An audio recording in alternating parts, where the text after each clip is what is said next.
The F-15 went down first. The crew ejected. They were alive and in the water, and their emergency beacon was transmitting from a confirmed position in the Gulf that American rescue coordination had pinpointed within minutes of the loss event. Rescue operations mobilized immediately, because that is what the American military does when air crews go down. You go get them. Regardless of the threat environment, regardless of the risk to every additional asset the rescue requires, you go get them. That commitment is not a policy preference.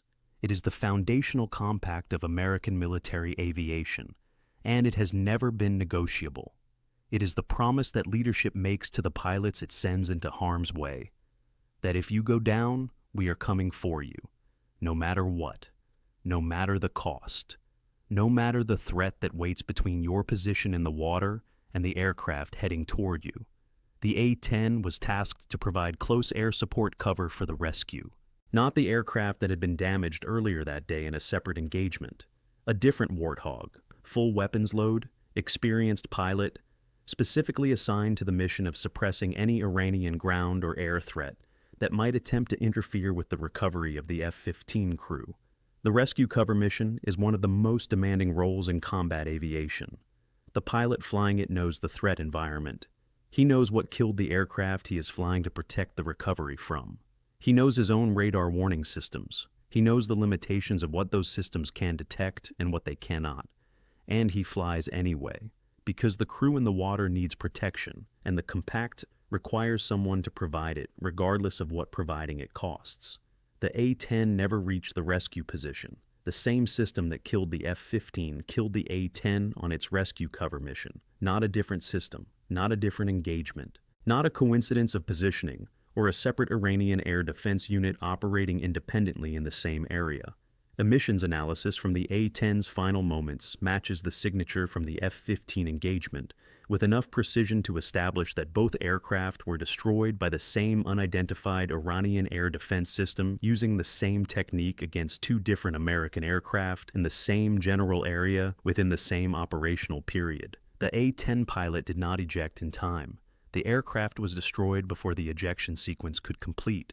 The pilot's status, as of this analysis, remains in the classification category that American military communication uses when a crew member's survival has not been confirmed, and the available information does not support a definitive determination in either direction.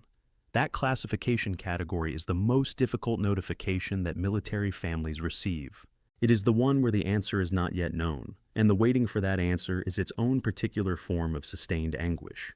The rescue mission to recover the F-15 crew produced a second loss.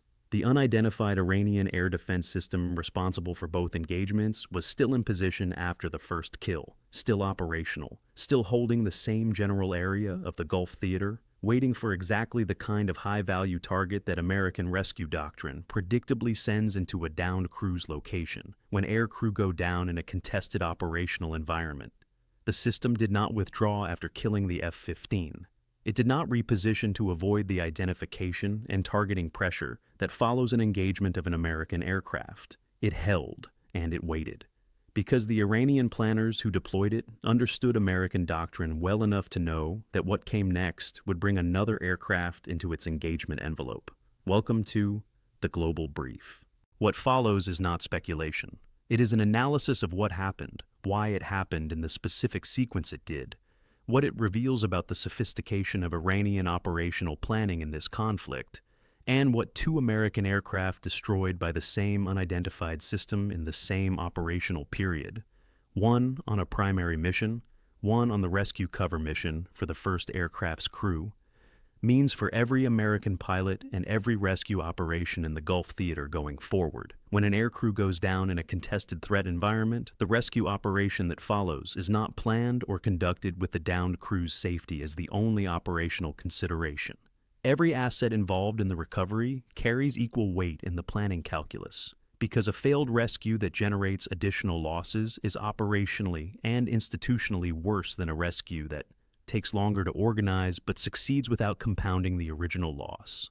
The history of American combat aviation contains specific and well-documented failures of rescue operations that produced more losses than the incidents that triggered them, and those historical failures are embedded in the doctrine that governs how American rescue operations are planned and executed in precisely the kind of threat environment that the Gulf theater represents right now. The rescue cover role exists specifically to address this risk. Aircraft assigned to rescue cover are tasked with identifying and suppressing any threat that might successfully engage the recovery helicopter or the other assets involved in extracting the downed crew before those threats can reach a successful firing solution against rescue elements. Rescue cover aircraft fly approach routes that position them to observe the rescue area, to engage threats before those threats can engage the helicopter, and to maintain the kind of continuous situational awareness that the entire rescue operation depends on from the moment the recovery assets begin their approach toward the downed crew's position. The specific and acute problem with rescue cover in the current Gulf theater is that the unidentified Iranian air defense system does not reveal its position through detectable radar emissions before it fires. This was established and analyzed in detail when the F-15 was destroyed. The system creates no radar signature that triggers the approaching aircraft's radar warning receiver before the engagement is already underway, and the outcome has been largely determined by the geometry of the intercept.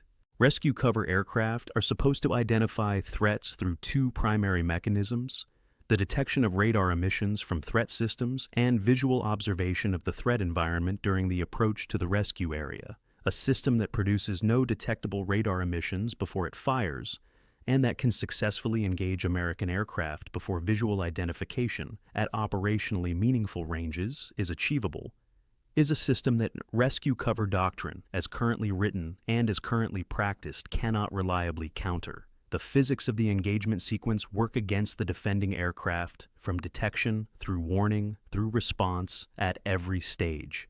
The A-10 pilot who flew the rescue cover mission understood all of this. He understood it with the specific technical clarity of a combat aviator who had been flying in the Gulf theater and absorbing the lessons of every engagement and every loss analysis produced since this conflict began. He knew the F-15 had been destroyed by a system that produced no detectable radar signature before the kill. He knew his own aircraft's radar warning systems could not provide reliable advance warning against this specific threat type in the way those systems can reliably provide warning against conventional radar-guided air defense threats. He knew the risk profile of the mission he was accepting was fundamentally different from the risk profile of a conventional rescue cover mission in a conventional threat environment. He flew the mission anyway, because the F-15 crew was in the water, because they needed protection, because the compact required someone to provide it, and he was the one assigned to provide it. The Iranian employment of the unidentified system against the rescue cover, A-10, demonstrates a planning sophistication and an operational intelligence capability that is at minimum as alarming as the technical performance of the weapon system itself. Iran knew a rescue operation would be launched for the F-15 crew. That prediction does not require exceptional intelligence resources or analytical capability. American rescue doctrine is consistent, publicly documented in military, professional, and academic literature, and observable through pattern analysis of American operational responses to aircraft losses across multiple previous conflict periods. Iran knew that rescue cover aircraft would be assigned as part of that rescue operation. That is equally predictable from the same sources and the same pattern analysis. What demonstrates the genuine sophistication of the Iranian operational planning is the specific decision to hold the unidentified system in position after the F-15 engagement, rather than repositioning or withdrawing it to reduce the identification and targeting risk that follows any successful engagement against an American aircraft in an active conflict theater.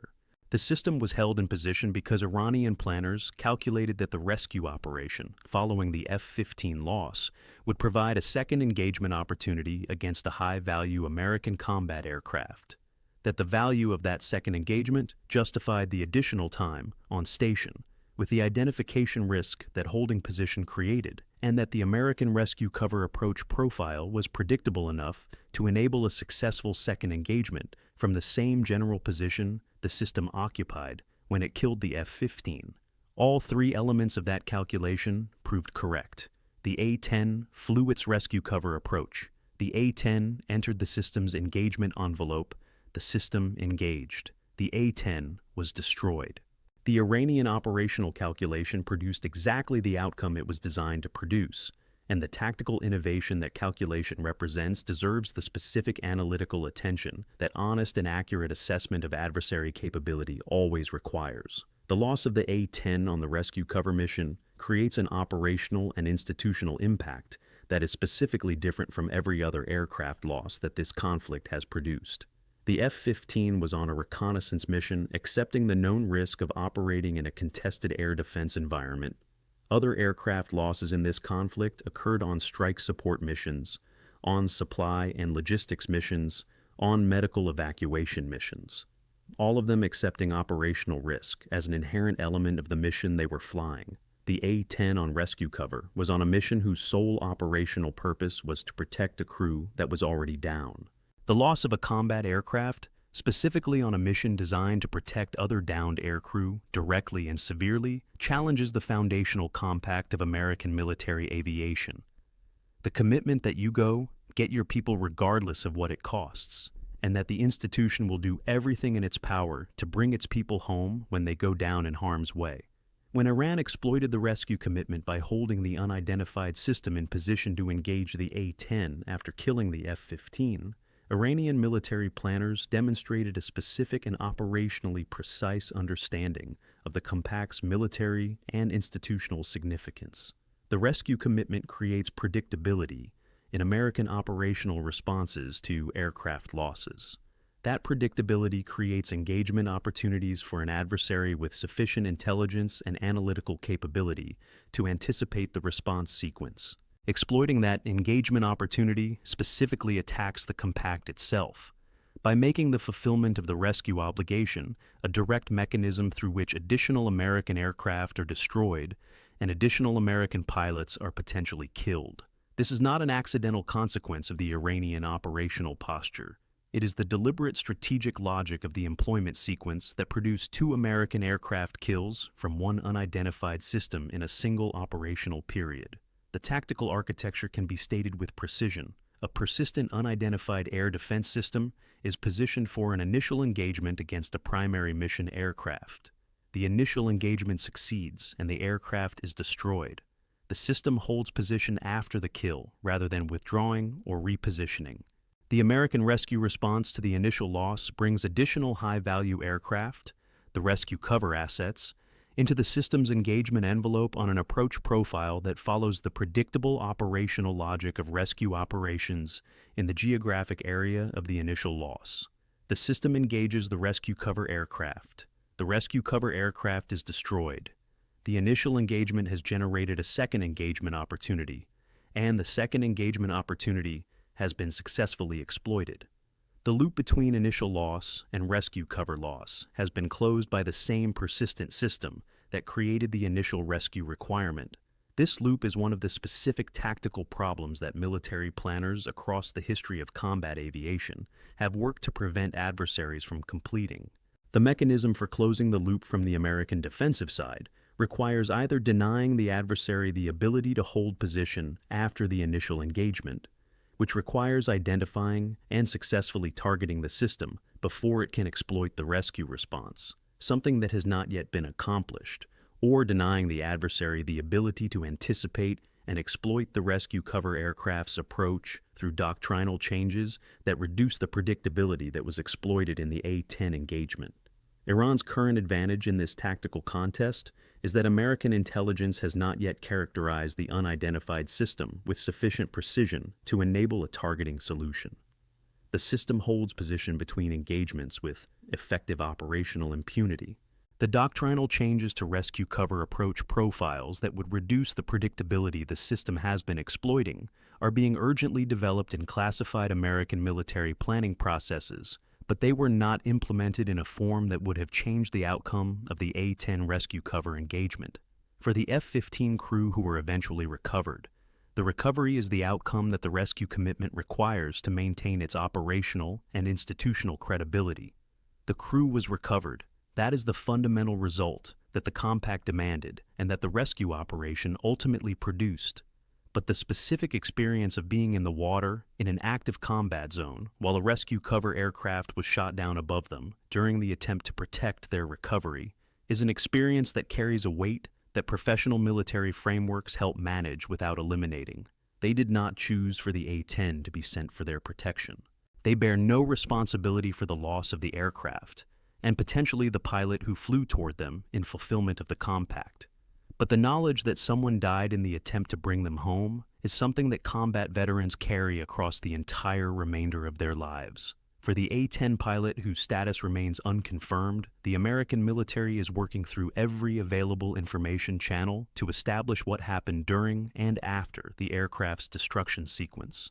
Whether any element of the ejection sequence produced a result that could have enabled survival, and if so, what the conditions in the specific area of the engagement are for the survival and potential recovery of a pilot who may have ejected under those circumstances. The uncertainty of unconfirmed pilot status is among the most specifically acute forms of institutional and personal stress that the American military system generates for the families of deployed aircrew. The families of A-10 pilots in the Gulf theater are navigating that uncertainty now through the formal notification channels that the military uses when the information has not yet been established, with enough certainty to communicate in the definitive terms that families need and deserve. For the broader aircrew community operating across the Gulf theater, the A-10 rescue cover loss creates an awareness that the unidentified system is being employed specifically against rescue operations, as well as against primary combat missions. Every aircrew already understood that the system was present, operational, and lethal against sophisticated American combat aircraft. They now understand that it is specifically and deliberately employed against the rescue operations that are supposed to represent the institutional safety net that makes the risk of primary combat missions operationally and psychologically manageable for the pilots who fly them. That knowledge changes the psychological framework within which every subsequent mission is planned, briefed, and flown in ways that professional military training helps manage but cannot eliminate. The ceasefire framework being developed through the mediation process in Islamabad has received the most urgent American diplomatic engagement of the entire conflict period in the days following the A-10 rescue cover loss. American communications about the urgency of completing the comprehensive ceasefire framework have shifted from the deliberate negotiating posture that characterized earlier American engagement toward a more direct communication that reflects the specific operational pressure created by an unidentified system that kills American aircraft and then kills the aircraft sent to protect the rescue of the first aircraft's crew. Mediators understand that American urgency is now driven by a specific and immediate operational threat, rather than solely by the broader strategic cost-benefit calculation that has governed American ceasefire interests throughout the conflict period. That acute operational urgency is the most practically useful tool available for accelerating the framework's completion, because it reduces the American tendency to negotiate toward more favorable terms, rather than accepting the specific framework the parties require to bring the conflict to a close. The resolution of the tactical loop that Iran's unidentified system has demonstrated it can close requires either the identification effort that enables a targeting solution or the ceasefire that removes the operational conditions under which the loop operates. Both tracks are active. Neither has yet succeeded.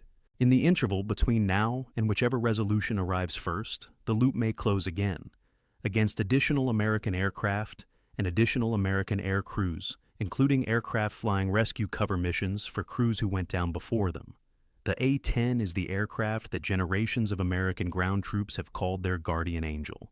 It has never abandoned a crew that needed close air support or rescue protection. The specific and deeply felt operational irony that the unidentified Iranian system used the rescue mission itself to destroy the guardian angel, to kill the aircraft that flew specifically to protect a crew already in the water, is the clearest and most human expression of what this conflict has become in its current phase, and of what the ceasefire that ends it represents for the specific people who are living its consequences in the Gulf theater every day. 2 aircraft, 1 system, 1 unresolved identification, 1 unconfirmed pilot status. A crew that was recovered at a cost that everyone who understands what happened knows cannot be treated as anything other than what it is. The compact that makes American military aviation possible is being tested with precision and deliberateness by an adversary that has learned exactly how to exploit it. The resolution requires the ceasefire to arrive before that test produces losses that exceed what the compact can absorb. The A-10 was sent to rescue. Iran shot it down. The system is still out there, still operational, still waiting for the next rescue mission to bring the next rescue cover aircraft into the same engagement envelope. The only answers are the identification that eliminates the threat or the ceasefire that ends the conditions that give it purpose. Both need to arrive. One of them needs to arrive first. And the unconfirmed pilot and the families waiting for news are the specific human measure of how urgently that arrival is needed. At the Global Brief, we track every development in this conflict with the analytical depth and operational precision that the stakes require. The tactical loop that Iran demonstrated through the F-15 and A-10 engagement sequence is not a one-time innovation that exhausts its value after a single application. It is a repeatable operational architecture that Iranian air defense planners can employ as long as the unidentified system remains operational, as long as American forces continue to conduct primary missions in the Gulf theater that create rescue requirements when those missions produce losses, and as long as the American military maintains the rescue commitment that makes rescue cover missions a predictable response to those losses. The system's persistence in the operational environment is the foundational condition that enables the loop to close. Ending that persistence requires either the identification effort that produces a targeting solution or the ceasefire that removes the operational conditions the system depends on for its employment opportunities. The identification effort has the highest operational intelligence priority in the Gulf theater for precisely this reason. Every analytical resource, every signals collection asset, every source of emissions data from both engagements is being applied to the specific problem of characterizing the unidentified system with enough technical and positional precision to enable a targeting solution that removes it from the operational environment permanently. The effort has not yet succeeded. The system has not yet been characterized to the standard required for a targeting solution. The core problem remains unchanged. The system's engagement technique does not produce the kind of persistent or detectable radar emissions that conventional air defense system identification relies upon, and the brief duration of the engagement sequence does not provide enough signature data during the engagement itself to enable the kind of spectral analysis that would definitively characterize the system, type, origin, and technical parameters. The doctrinal response being developed in parallel with the identification effort addresses the predictability that the Iranian planners exploited in the A-10 rescue cover engagement. Randomizing rescue cover approach profiles so that they do not follow the predictable geometric logic that allowed the Iranian planners to anticipate where the A-10 would be and when it would be there, extending the standoff distance at which rescue cover aircraft operate relative to the rescue position, so that the rescue cover aircraft is outside the unidentified system's demonstrated engagement envelope during the initial phases of the rescue operation, implementing more intensive pre-rescue suppression operations against potential threat positions in the rescue area before the recovery helicopter and its cover assets move into the most vulnerable phase of the operation, and exploring alternative rescue asset configurations that do not require the specific kind of high-value combat aircraft in a predictable close cover role that the A-10 was performing when it was engaged. Whether any combination of these doctrinal changes is sufficient to prevent additional rescue commitment, exploitation, without operationally degrading the rescue capability to the point where the commitment itself is undermined from the inside rather than attacked from the outside, is the operational question that American commanders are working through under the specific pressure of an active conflict with an active unidentified threat. There is no clean answer to that question. Every change that makes the rescue cover approach less predictable also makes the rescue cover aircraft less optimally positioned to perform its protective function. The tension between protection and predictability is not resolvable through doctrine alone. It requires either eliminating the threat or ending the conflict.